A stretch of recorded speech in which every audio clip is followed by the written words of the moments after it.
Hello and welcome to the All 12 Signs video series for the Capricorn New Moon that's happening on the 11th of January 2024 at 20 degrees and 44 minutes. This is a big new moon, conjunct Pluto, square the nodes, the first of 4 lunations in the sign of Capricorn. This is a big deal, guys. Very powerful moon coming through for us all. Also trine Uranus. My name's Chloe. I work with card divination, astrology, and I channel energies through my body. As you can see, my hands are moving around right now. This is independent of my conscious thought.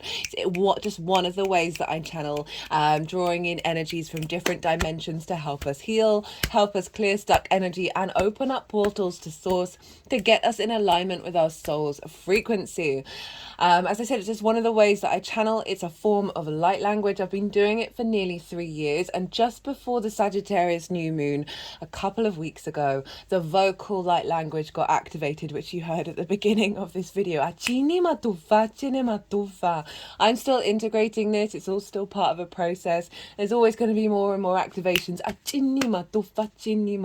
And so just it's all part of the process, even if you're not consciously aware of what any of it means. It's providing activations in your light body to help get you in alignment in this incarnation. So as well as clearing stuck energy. So for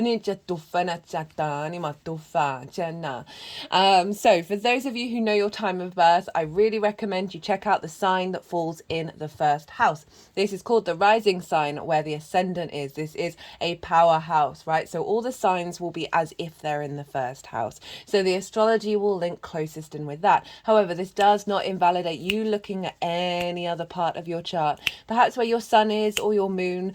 We are dealing with a lunation, so they're getting activated. Look to the themes of the houses that they're in, right? And apply, or whatever sign, you apply the themes of that house to the messages that come through. You're still getting a lot from it. You're having a more holistic understanding of, because whatever transit's going on, it's affecting every area of your chart. Obviously in some areas it will be stronger, but it's still, everything is constantly in flow. There's such a vast tapestry of energy all layering on top of one another. It's just such a beautiful thing, right? I'm going to keep this introduction short and sweet, and I'm going to be reading for Pisces and Aquarius in this video. I hope you enjoy. Pisces rising. How you doing, Pisces? For those of you tapping into the Pisces energy and it doesn't fall in your first house in your natal chart, look to the house that it does fall in.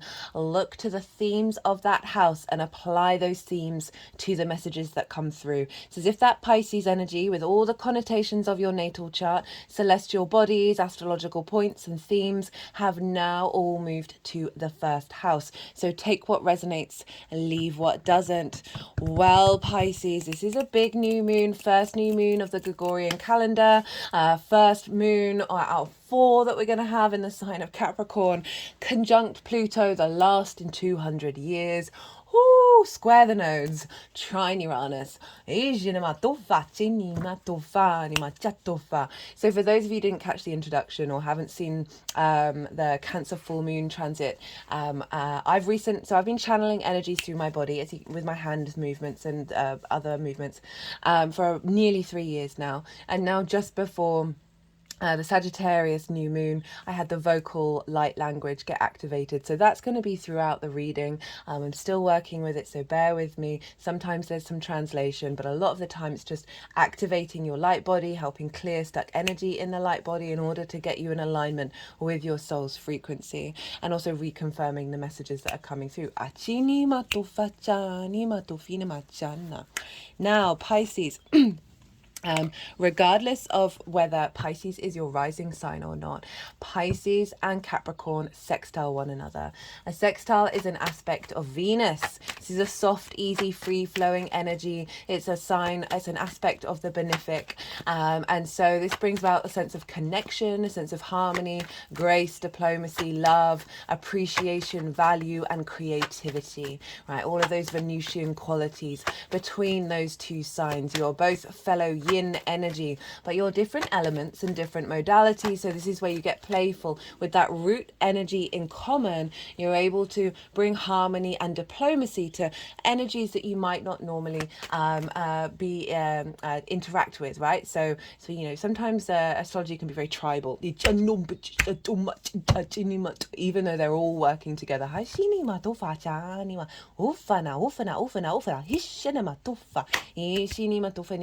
know, our true nature is in the middle of it all. Right, Pisces? So very supportive new moon happening in the sign of Capricorn for you, wherever that Pisces energy falls in your chart. I am pulling cards for 3 different piles. The first pile is the lead up to this new moon. I work with 6-month cycles, so that's from the full moon in Capricorn that we had in Cancer season. And very funnily enough, this card, I pull oracle cards before every transit, and there'll be a separate oracle reading, and this card came up in that full moon, so it's wild, and there's loads of cards in that deck. It's wild that came up for the new moon as well, that we're building on this vision with Pluto in the final throes of Pluto being in this sign, and then having an elevation, a lightness after Pluto leaves, allowing us to expand into that vision. All right, so that's the first part is like what you've been working through over the last 6 months. What have you been transmuting? What energy have you been integrating? Often a lot of shadow work comes up in this pile. Even if you've had good things going on, these piles tend to highlight the more difficult aspects, and it's been quite consistent throughout all the signs, because we're dealing with Pluto here, and Pluto is a very intense, magnetic, powerful, like there's fear involved, there's death, there's transmutation, there's all of this stuff that can feel quite overwhelming. And I certainly noticed that in people that I know and people that I work with, of Pluto transits being a lot. There's just no other way of saying it, really. So the first pile is like, what have you been integrating? What journey have you been on in the lead up to this new moon, this clearing before this new adventure? Pluto's going to be moving into Aquarius the same day the sun does, into that sign, and the same day Mercury moves beyond its retrograde cycle. So big energy for that transition. And so what was I saying? Yeah, so that's the first pile. The second pile is the energy that's being downloaded into your vessel at the time of the new moon. As I said, I work with 6-month cycles, so I'm not really focusing on the immediate cycle. So if you're watching this after the event, you're not missing out on the energy that's coming through and the messages that are coming through. The baseline for pile 2 is what came through in the collective reading. That's already live, that's already up, and that's where I get to talk about the astrology in way more detail. There's a lot of astrology going on with this moon. I'm not going to touch on the main themes, but there's nuances that really bring depth to it that come out in the collective reading, as well as I did a collective tarot and channeled messages. As I said, the oracle cards, I always do them before the transit, but they have their separate reading, but they still played a part in what was coming through. So that's the baseline at pile 2. It's a very powerful message. Again, I'll touch on some of the key themes of the collective messages, but if you want a detailed, more in-depth understanding about what this moon is all about for you, as that baseline, do go check out that collective reading. So the tarot will be how that's affecting Pisces rather than the collective. So that's the second pile, and then then that's going to unfold over 6 months. What energy download are you getting? What activation are you getting? Remember, it's a new moon, so we're then exploring and unfolding. And then the third and final part is that is putting it over the heart chakra, and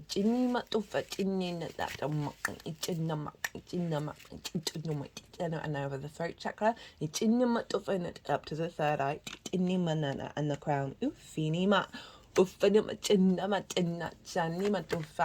And the third part is how all this energy is going to manifest moving forward.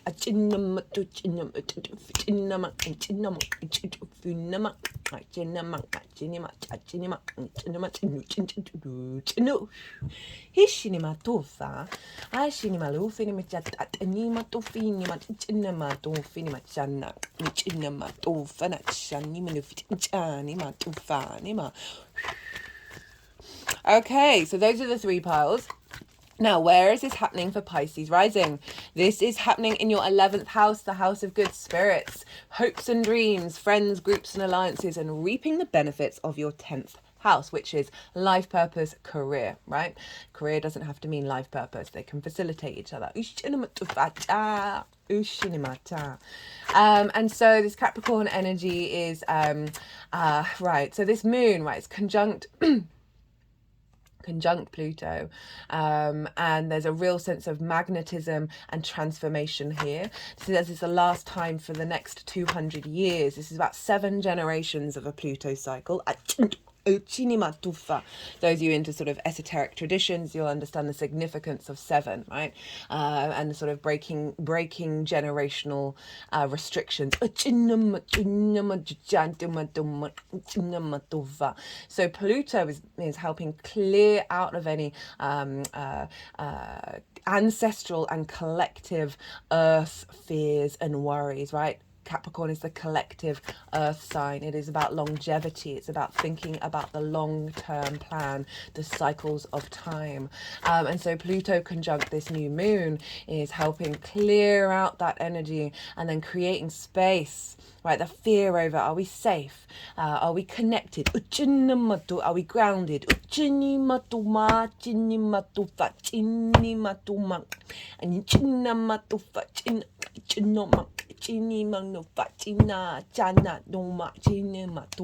So this can be clearing out generational and ancestral fears around hopes and dreams, not manifesting, not fitting into groups, not reaping the rewards of the hard work that you put on in your 10th house. The energies that have been coming through, especially in the vocal light language, has been quite intense and quite powerful. There's a sense of authority behind them, which is not surprising given Capricorn ruled by Saturn, but also this connection with Pluto.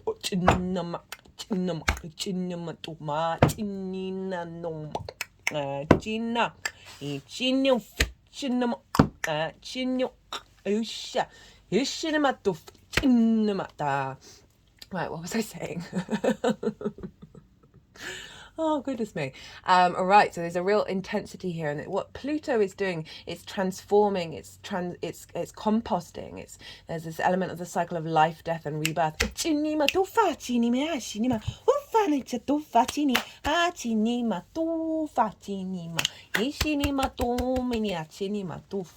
linked into the dead, our ancestors, and also the riches that are hidden. All right, so this is an unearthing of riches of wisdom from the ancestors, and it's our collective as well as like your past lives that have had a strong connection to the into earth energy. And so this clearing of fears and worries and difficulties, of not achieving, of resentment, of that pain that sometimes the past can hold on to.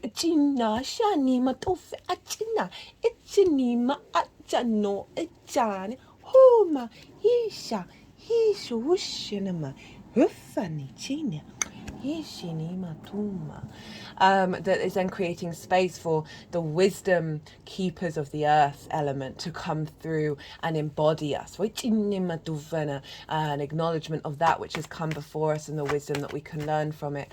And I'm talking about long-term cycles, right? We've got the 7 generations, but we've also got longer term cycles. I mentioned Graham Hancock in the collective reading, whether you believe what he's talking about or not. The fact is he's uncovering things where there should now be questions in the narrative.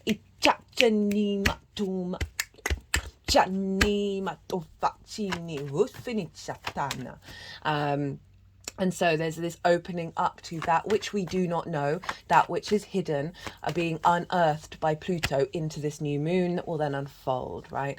And this is so bringing that wisdom of longevity and the long-term thinking of mature nourishment, grounding, earth energy into your hopes and your dreams, where you may have gone through so much transformation since 2008 with Pluto being there, right? And this could have shaken your world up in quite an intense way.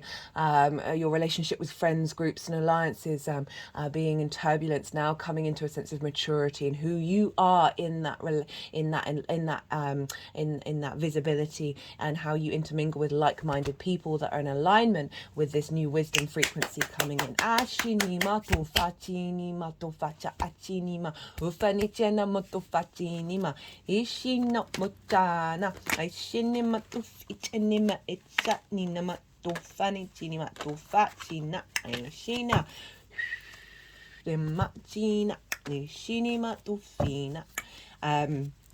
I've been, since the light language got activated, I mean, the energies that I've been working with have been trying to instigate I'm so used to shuffling with jumpers, and they've really been instigating me cutting the deck. So, but it disorientates me because I'm not quite used to it yet. So that's when my brain just goes, and I try and not pay attention to what's going on. So there's no ego involved in what, the cards.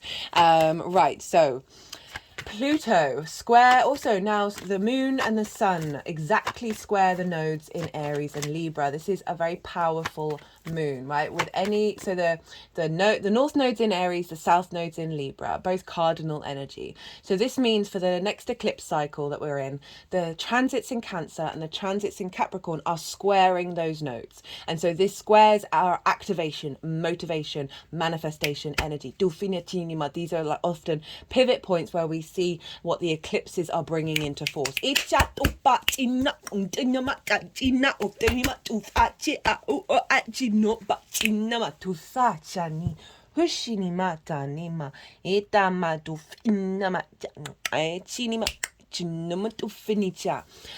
So when we've got transits in Cancer, this is sort of the base. This is what we're letting go of. This is the structure that's being reduced and refined and then building up again to Capricorn, which is what we're raising up. What's the highest point? Where are we headed? And so this is super powerful, and it's square the nodes, and it's forming a T-square. So we've got the opposition between Aries and Libra of the nodes, and then we've got the sun and the moon in Capricorn, well, actually kind of this way, if we're thinking of the upward motion, but with a T-square, we want the release point of the energy is the opposition coming together and going down into the new moon. So we've got an alignment exactly by the same degree with Aries and Libra, and what that message is trying to teach us, the eclipse cycle is trying to teach us. So I've done a nodal transit series. It's in its own playlist for Aries and Libra, and that's an all 12 signs series where each sign I cover the overall themes over the 18-month cycle, right? In the introductions, I talk about the North Node in Aries, South Node in Libra, the two combined, what's going to go on with Chiron later on, which is happening quite soon. Actually, I think it's around... me and dates sometime in February. It's all in the nodal series in the description box. The sort of the main, so you might want to go check that out to help you have a broader understanding of what this eclipse cycle means for you. But just in general, the overall message with Aries is to be independent and autonomous, but without making conflict and being too contrary and too independent, right? Sometimes we can just negate help when we actually truly need it. And that's where the Libra side of it is not people pleasing, but still opening space to others and being in harmony as an individual and wanting to connect as individuals all together as a collective. And so that's the sort of a overall theme that's then feeding into this Capricorn new moon. And you've got Aries in your first house of how you value yourself. Your second house of the resources that you have. This is how you value yourself, the skills and tools in order to make money. Libra is over in the 8th house of the outside world's resources and your relationship dynamic with other people, that give and take. And so that's all feeding into your hopes and your dreams, right?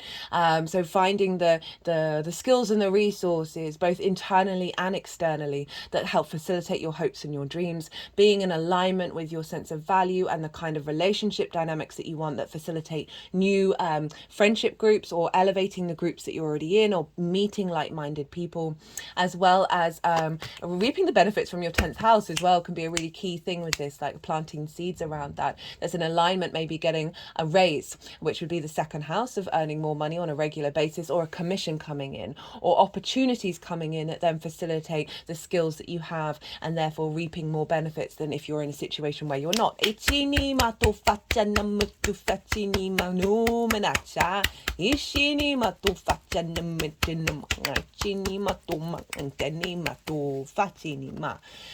So that's the square with the nose, which is very powerful. And then we've got the trine with Uranus, and Uranus for you is over in your third house of the house of the goddess. This is where we bring the meaning of our perspectives from the ninth house into our day-to-day. This is our environment, our local community, the things you do on a day-to-day basis, and how you communicate, the lens in which you communicate through.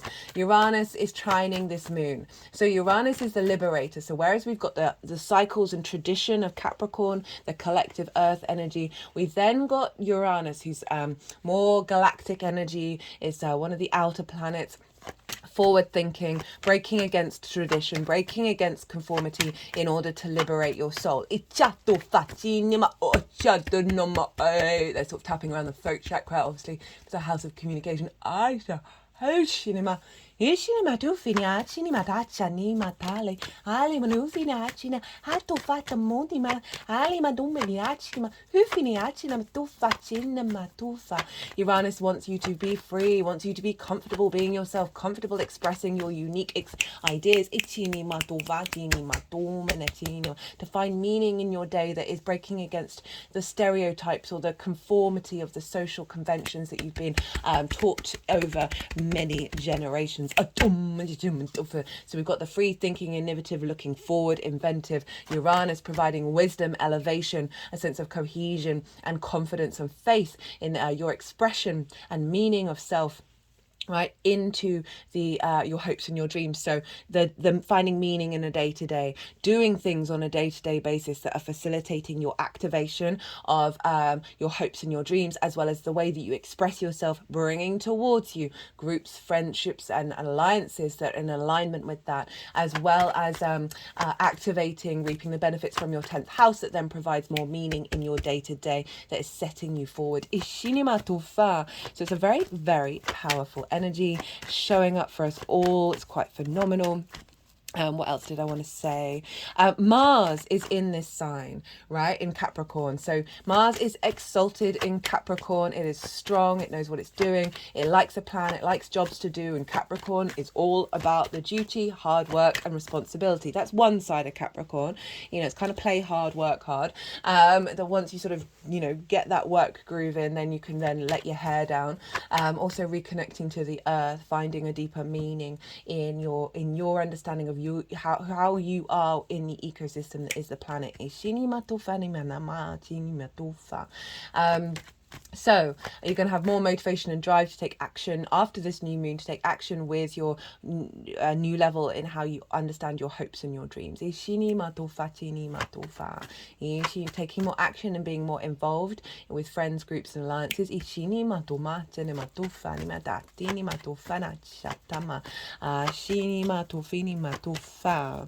Right, so we want to look now to the rulership, okay? So wherever the ruler is of a sign is impacting the signs that it rules. So we do a little bit of energy transference here. So Saturn rules Capricorn. So we want to look to where Saturn is, because wherever Saturn is influencing what's going on with this moon. And Saturn is in your sign, Pisces. So this is a very powerful transit, Pisces rising, or over the sun or over the moon. Those are the big hitters. Over any, like Saturn wherever it is kind of a big deal, but is, you know, this is quite a ride for the first house. I've done 3 transit series for Saturn, so if you haven't seen them and you want a deeper understanding of what on earth is going on with Saturn in your sign, I do recommend. The first series was for the ingress into Pisces. In the introductions I talk about the major themes: Saturn in Pisces, Saturn with Neptune, Saturn in relationship to Jupiter, because Jupiter traditionally rules Pisces, and then it might be a good idea just to watch the Pisces video for the all 12 signs in that first series, because I talk about in depth about what Saturn's doing in that house. I'm going to touch on it lightly in this video, but I go into more detail in that one. The second series is the retrograde. You might want to revisit that. The third series is Saturn going direct, which it did on the 4th of November, and will do so until I think it's the end of June. So that transit series is still alive. Big transit for you, Pisces. If you're struggling, just know the other side of this, you're going to feel so much more in your power.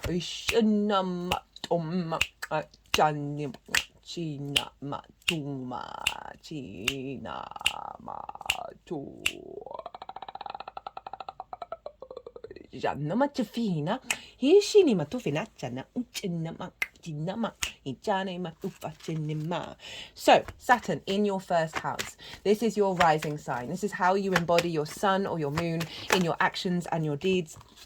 In your actions and your deeds, depending on if you've got a day or a night chart. And this is your body, your appearance, your character, your sense of self, and often how other people see you. So it's the lens in which your sun and your moon operates in the world, the navigator, your embodiment of self. And so Saturn is influencing your hopes and your dreams. So Saturn moving through the first is potentially bringing up some limitations and restrictions, frustrations, isolation, people questioning your own sovereignty and authority, and stress testing your foundations of who are you, what is your character, what is your sense of self, how do you embody your sense of self, all to make you connect to your integrity, your commitment and your legacy, and your own personal power, giving maturity to your sense of self, right? Really like centering you. And with this is influencing what level of maturity you're bringing to your hopes and your dreams. How are you showing up in friends, groups and alliances? How are they showing up for you, right? How are you seen? How is your character, you're seen by other people? How is your character seen in order to reap the benefits from your 10th house? A real sense of authority and commitment and legacy that's being instilled here.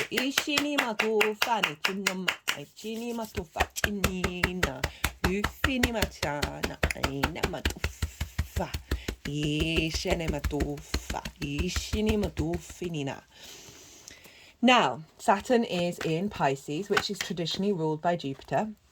And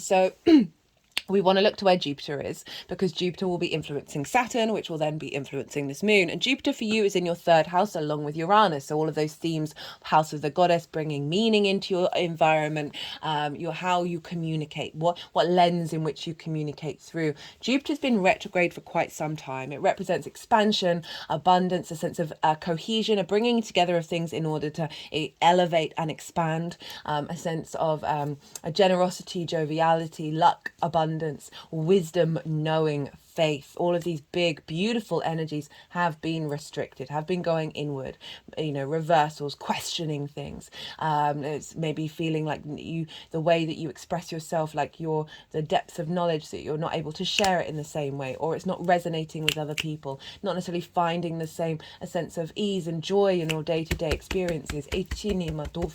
Now, Jupiter went direct at the end of the year. The astrology for that calendar new year was fantastic, because it was around the time that Mercury then went direct. They've been doing a lot of tapping around the lymph nodes, around the armpits. Wow. And we store a lot of toxins in our lymph nodes. We've got lymph nodes behind the knees, behind the elbows, around the groin area, and it's really good to activate the lymphatic system. I'm wondering if this is because Pluto can often be linked into toxins and releasing of them.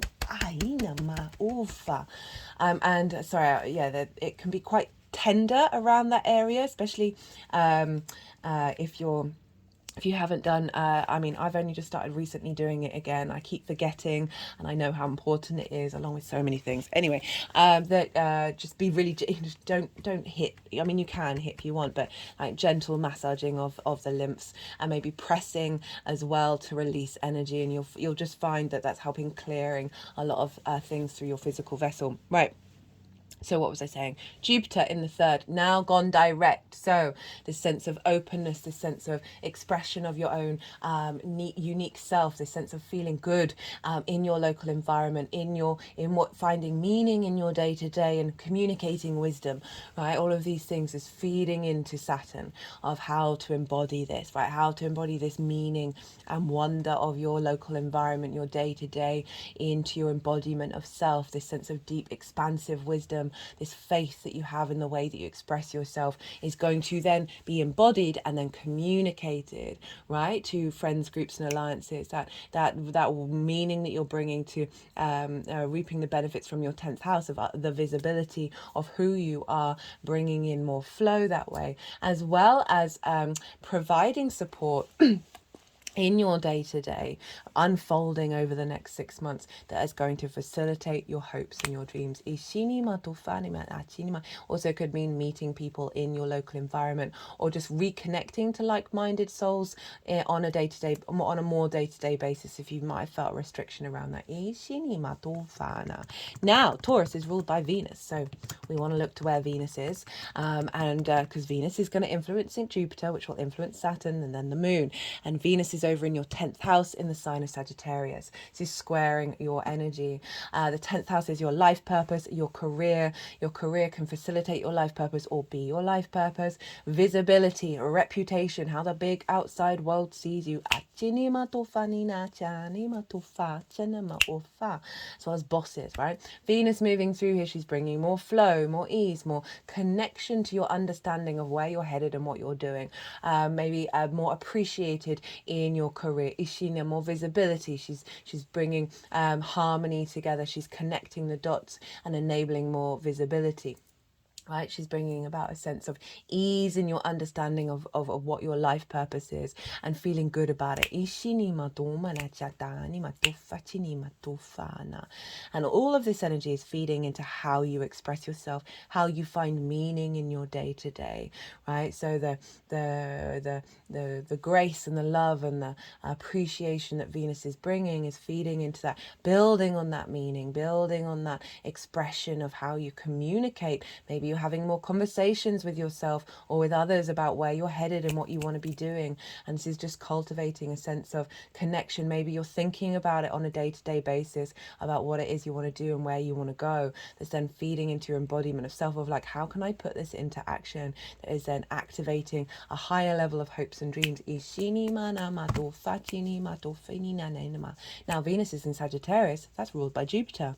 All right, so this is Jupiter and Venus are in what's called mutual reception. So they're in each other's realms, right? They're basically in hotlining each other. Like they're telepathically interlinked and facilitating each other's goals while they're in each other's realms. It's called mutual reception. It's very powerful energy.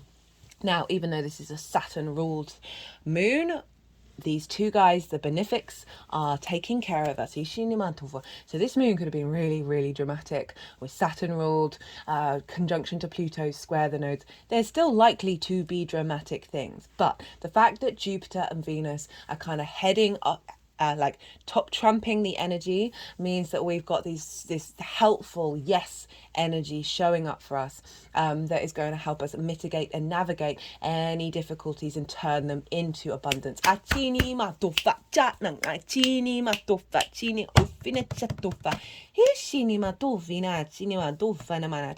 really recommend checking out where your sun and your moon are in your natal chart. These and the houses that they're in and the themes of those houses, because they're going to get activated, right? This happens with every lunation. So you might want to use this with intentions. of putting those themes into it, or just be aware that those themes are going to be playing a role in everything that I've just talked about for you on a personal level. Speaking of intentions, new moon, great time to set intentions because the moon is her darkest, most receptive. She's our unconscious, emotional, intuitive body. Where are our needs being met? How are we nourishing ourselves or others? These things, the light of the sun, the full light of the sun, the vision, the clarity, the animation, the purpose is feeding into our unconscious. So then we will then unfold instinctively and intuitively to take action around this download. And this happens every time. So the sun, every time it comes into conjunction with a celestial body, it basically is activating a new level. It's like burning up the older level, transmuting that energy and turning it into fuel for the next one. So this is why it's a great time to set intentions, because you're planting them in your unconscious. So then you're instinctively moving around through the world, acting on those intentions. Right, we've just had the yang day action side of the reading, all the go, all the stimulation, all the extrovert. And now we're going to have a little bit of yin, night, rest and digest. They're just sort of tapping over my third eye, by the way. Yin, night, rest and digest. I'm going to go consciously quiet and soften my mind and let the energies move through me. They're going to move the cards around. They'll do some movements and vocal light language, and then they'll put the cards into the 3 piles and I'll then bring that bring the tarot into the astrology. I call you to soften your mind as well. You just had loads of information. Don't try and overthink it. Don't try and start planning your intentions. Just let it all settle. Even if you're watching this after the event, you can still do the intention thing, right? I don't think we can tap into it. Let it all settle and then see what intuitive hits come up while this is all going on. Then I'll pick the star card over the third eye, along with judgment. Ooh, energy release. Ooh, with the high priestess. Ooh, more energy releasing.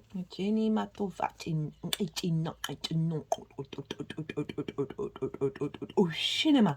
Huffinima. Chini minima to finish no chinima to finima. Chinama to fashinima to fachina. Ishinama. Ishat and no china. A chini minimum, a chinima. Jana na na na na. Hoof china. Itchatna, a chini na, a china, china, chini na, tina, china, china. Up a cheno machana, ujoto machina. O finima. Ishatna machina, tu fina. Ishini ma tu manalana. Ishini ma tu fa na na na na na. Neina ma no machana. Ichana ma. Ichini ni ni na na no. Tu manachana to. Ichani no. Ichini ma tu fa. Ichini ma tu fini malanja nana. Majanina. Ijanana matu. Ejini me. Ejini ma. Ejini ma. Dama. Ejini ma no man. Ejana matu fa. Ejini no man. Ejani matu fa. Ejina matu. Ejana. Ejini madana. Ichini matoma, ichini matoma, inama, inimato, inimato, inimato, itana no, ichanama, ichini mofina, ishana, china.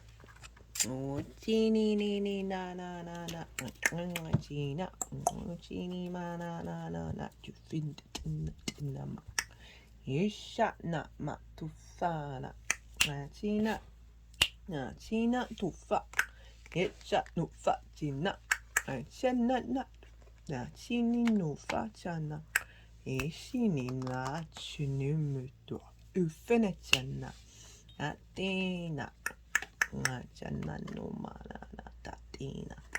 Ichini manoma, ichini na, chana na na na na, ichana, da na na na na na.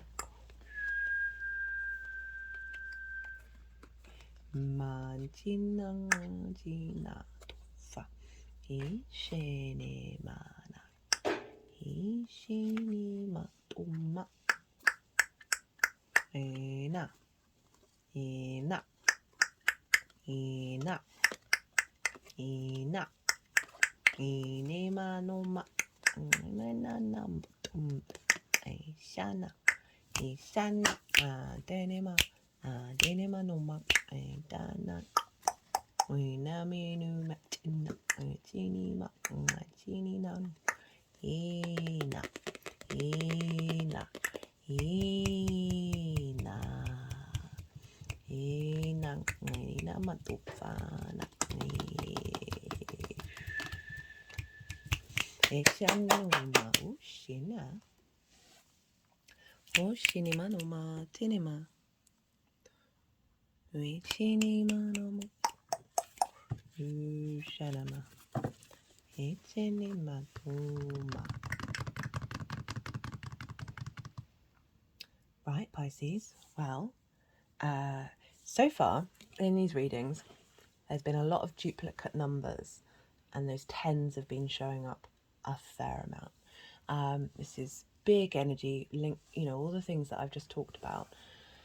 But when we get duplicate numbers, it's about a rebalancing.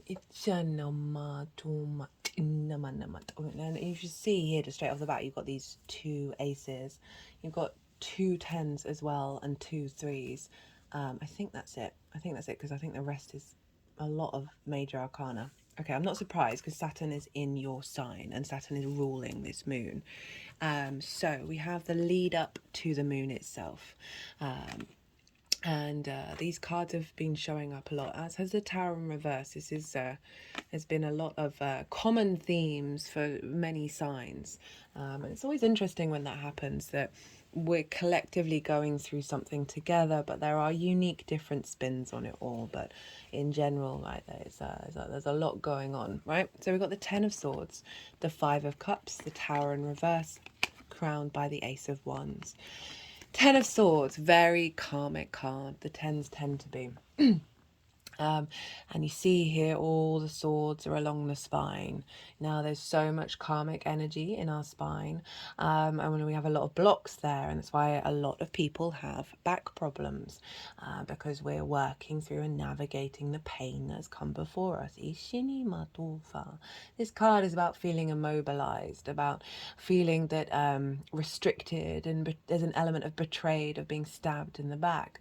But it's overall, it's just this sense of immovability, but not quite dead, right? So you're still here, you're still breathing. It's just you felt very restricted. And it's swords, so it's ideas, it's thoughts. It can be thoughts that you've had. It could be things that friends and groups and alliances have said to you that have caused you to feel not part of the tribe. It may, again, maybe have been some betrayals. There may have been some betrayals at work where you're not quite receiving what you should do. Or you're carrying a lot of karma from previous lifetimes that have had blocks around that you're transmuting in this lifetime. You see here this figure has the hand gesture that's in the Hierophant and the Five of Pentacles, and this is the Benedictus, the blessing, right? Between, so two fingers below and two fingers reaching upwards. So it's this union of duality. You can call that heaven and hell, whatever. It's just the honoring of the day and the night. That is very powerful energy here on earth, of that through these difficulties is a blessing. You see here the sun is rising in the background. This is passing. This can be mental limitations around in the unconscious mind, around your ability to truly believe that your hopes and dreams can come true. I don't know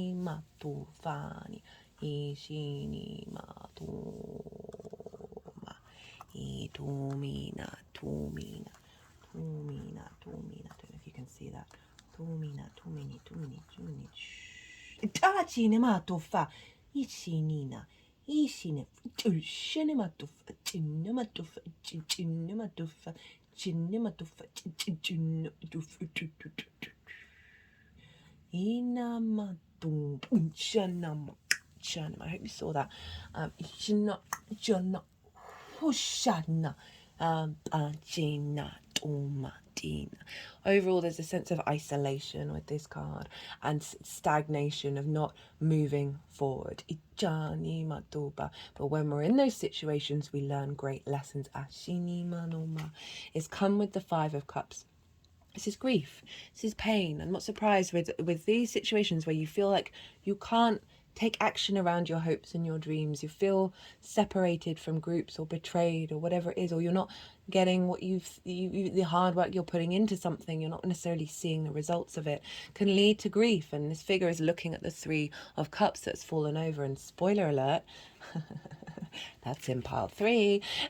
We've got the Three of Cups, which represents sort of being in flow, the sense of being supported, being appreciated and valued, and there's a sense of abundance and joy and celebration with that Three of Cups. And this figure is saying, oh, that's gone, that's not in my life right now, and I feel there's a heaviness and there's a hollowness coming through of like, oh, grief's a very natural human experience. It's not linear, and so things may not have happened during this time that represent big energy, right?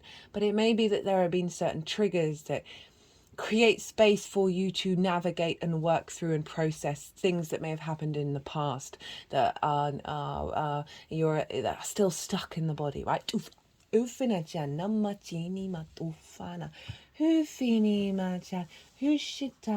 got some galactic energy here with the oracle cards. It's very earth energy down here, gets transmuted, and then galactic energy here. Doing some healing work.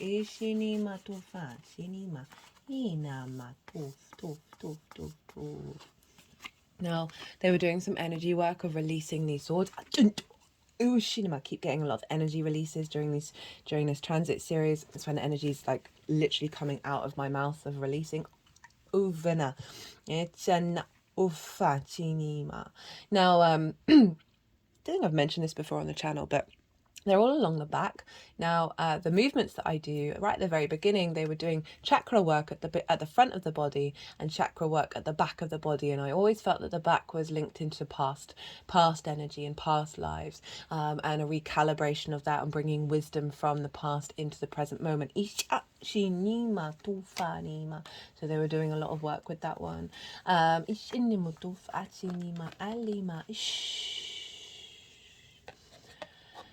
Right, so the Tower in reverse and the Ace of Wands, and I love that with this combination, because this is saying, right, the Tower in reverse is it can mean many different things. I always go with the first thing that comes into my head, and this is the internal structures have been pulled down. You see with the Tower's great, love the Tower. It's difficult, but it's pulling down the things that the top end, right? The things that are creating too much, are taking up space where you can't break free. Even though this is Mars's card, I often link it into Uranus. But the foundational structure is still there, so you're able to rebuild. So in reverse, I often feel that this is an internal pulling down of structures on the energetic field. And this also can mean, and the Tower in reverse can mean that you've gone past the pulling down of the structures, right? You've moved beyond that, and now there's an element of calm. Oh, no. Got the Ace of Wands crowning this energy, right? So this is powerful virility, right? Look at the leaves bursting out of this ace. It's creativity, it's passion, it's drive, it's independence, it's motivation. This is a renewal. This is an offering from the universe that has been coming into you of saying, don't worry. Don't worry, you're right. You're going to be reborn like the phoenix. Those hopes and dreams, you're rediscovering what they truly mean to you. You're rediscovering your passion and your drive of who are you when you show up to groups? What do you want from those groups and alliances? Having spark and creativity to reap more from your life purpose. Finding this movement, this animation. After the immobilization of that Ten of of Swords, we've got the animation of the Ace. It's like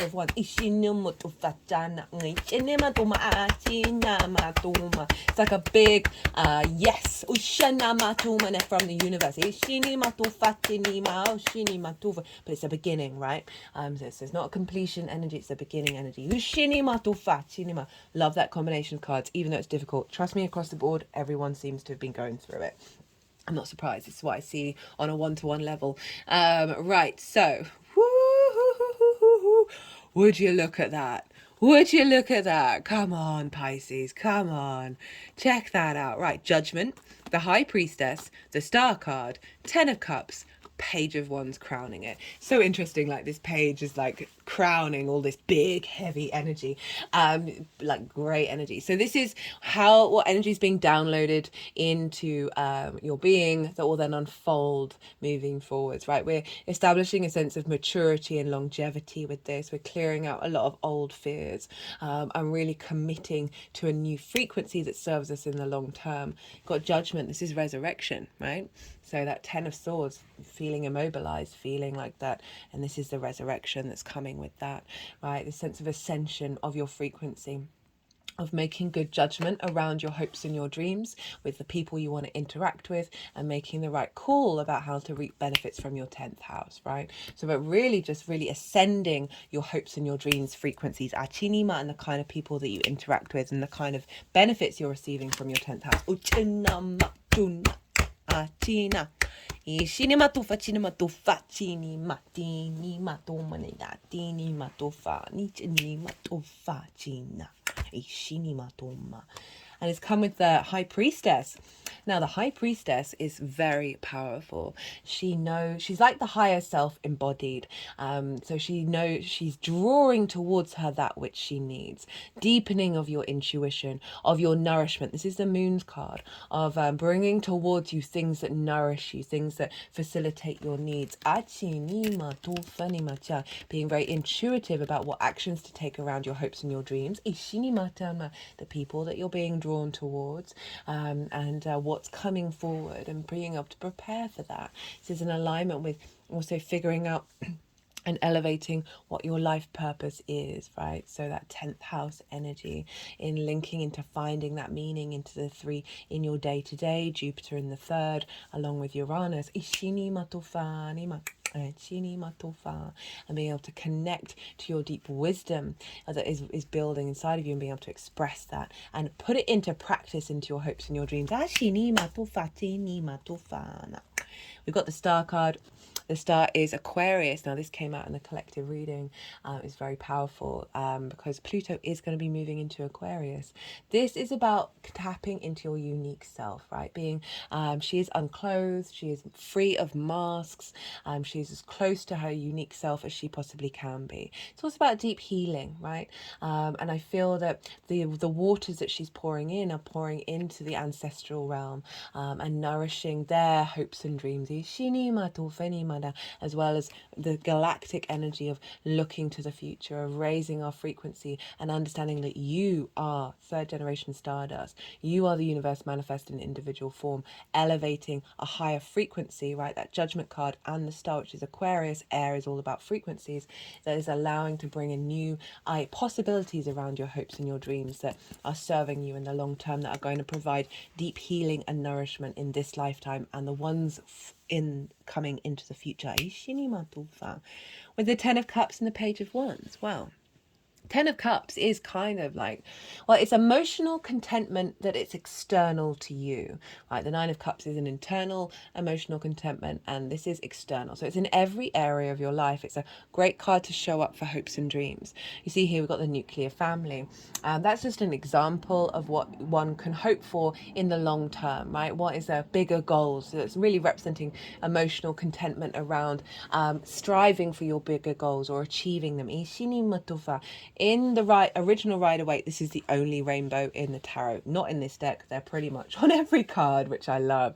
But that represents sort of emotional enlightenment and balance. Because it's linked into the chakra body. But overall, it's sort of this sense of where you're what the energy download is helping create this. So again, that intuitive elevation of the Judgment and High Priestess is helping activate you taking steps towards this, right? And you know, an element of collaboration with friends, groups, and alliances to help bring this in, as well as reaping more things from your career house and your life purpose that is then facilitating the next step in your goals. Got the Page of Wands. Love the page. Pages are very excitable, they're very youthful, they're very energetic. I love this showing up wands, you know, with the Ace of Wands, and off the bat of the grief and the Ten of Swords, because that's heavy, heavy, stagnant energy. Pages, fire, movement, excitability, no longer feeling immobilized. They're so excited, they want to share messages. It's very youthful energy of bringing this sense of youthful joy, of you expressing and going out and sharing and communicating what it is that you want to bring into the world. It also can be an elevation of your ability to communicate to friends, groups, and alliances from a great depth, but with joy. New opportunities as well, right? Think about Sagittarius in the 10th house of career and life purpose, fire energy.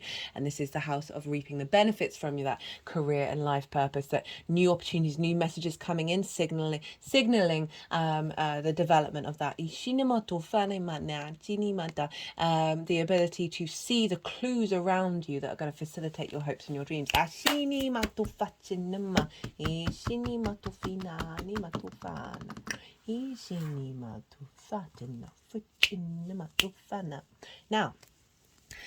how this energy is manifesting moving forward. Strangely enough, these two cards came out, I think this was yesterday, either Taurus or Aries. And I shuffle, I cut the deck in strange ways, so it's really interesting that they've both come out and they've both wanted to be in the same position and with each other, with the Three of Cups, Three of Pentacles, and the Ace of Cups. Love this combination. The King of Swords also came out in the collective reading. So the Queen of Cups, right? So this is the embodiment of the nourishment of that integration of the High Priestess. The Queen of Cups is very psychic. She is sitting at the edge of the ocean. There isn't a wave in the sea. There isn't a cloud in the sky. So your perspective is wide, so broad. So you're really able to see far into the horizon. And she is serene. This is giving the sense of knowing instinctively what actions to take and how to nourish your hopes and your dreams. And like separating away from fear. And nourishing your ability to intuitively know how to nurture and bring nuance and depth to your hopes and your dreams, and the way that you communicate and involve yourself with friends, groups, and alliances. This could be bringing towards you more people who have psychic tendencies and clarity of mind that are then going to facilitate your journey as well. The King of Swords, clarity, vision, like really being able to cut through the nonsense. Being able to communicate very clearly and take action on the ideas that you're having. And I love this combination of the cups and the air, right? Of finding deep emotional connection to the piercing clarity of your ideas, right? When we are connected through the heart space, we're able to bring them into manifestation.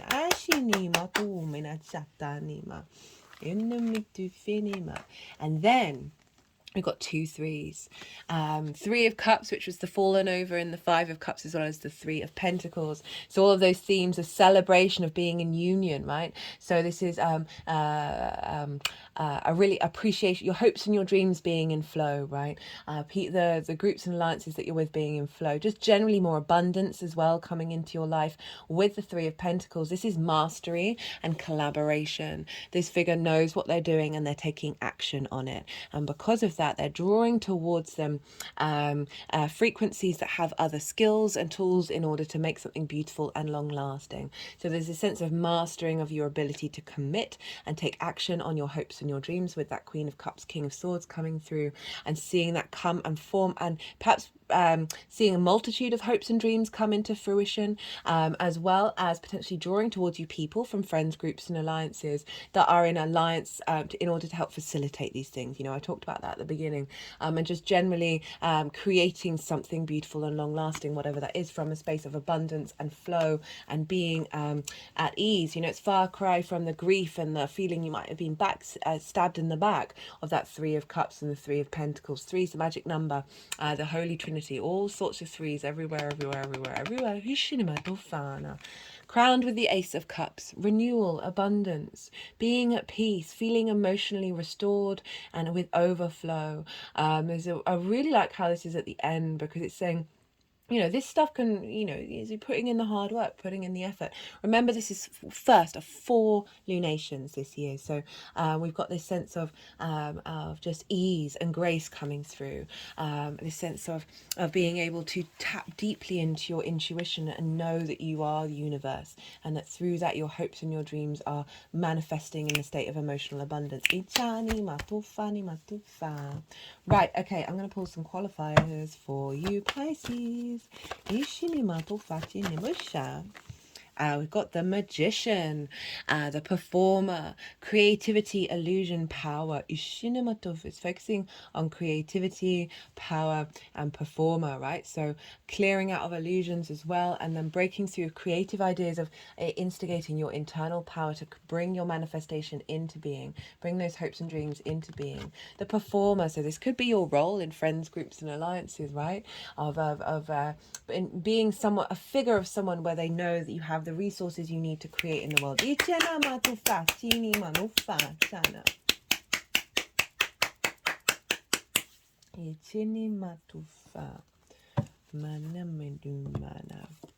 Cut the deck, and we've got death at the bottom of we did have death at the bottom of the deck. I don't know what happened there, but there was death for most of the readings at the bottom. Change, suspension of consciousness, new life, reborn. There's been a lot of cards coming through linked into completion and renewal, and this is because of that linked with Pluto and the cycles of life, death, and rebirth. So we are releasing old cycles and we are stepping into a new one, and we are being reborn with the depth of wisdom of this new moon.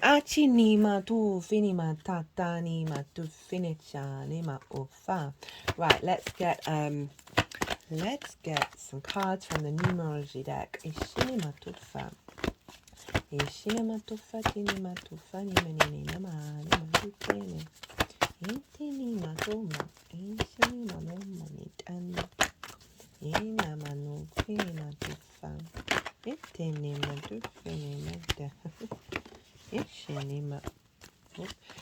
So, right, so I cut the deck and got spiritual partnership, and I just wanted to hold off and get another one first, and got love partnership. Now,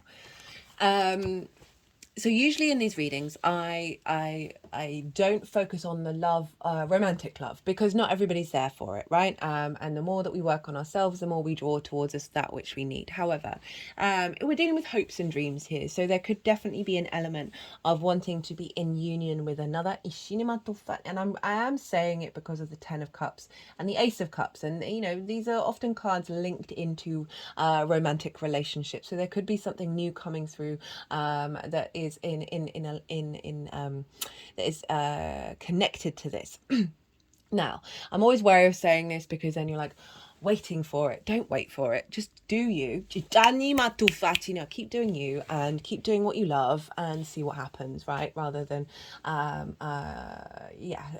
constantly with, you know, sort of meerkat looking out for it. But I also see this as a reignition of your love for right after that betrayal of like reconnecting to groups, friends, and alliances, as well as, you know, weirdly enough, with your hopes and your dreams, and elevating them, you know, being in partnership with them rather than feeling like they are separate from you, that you're co-creating with your hopes and your dreams.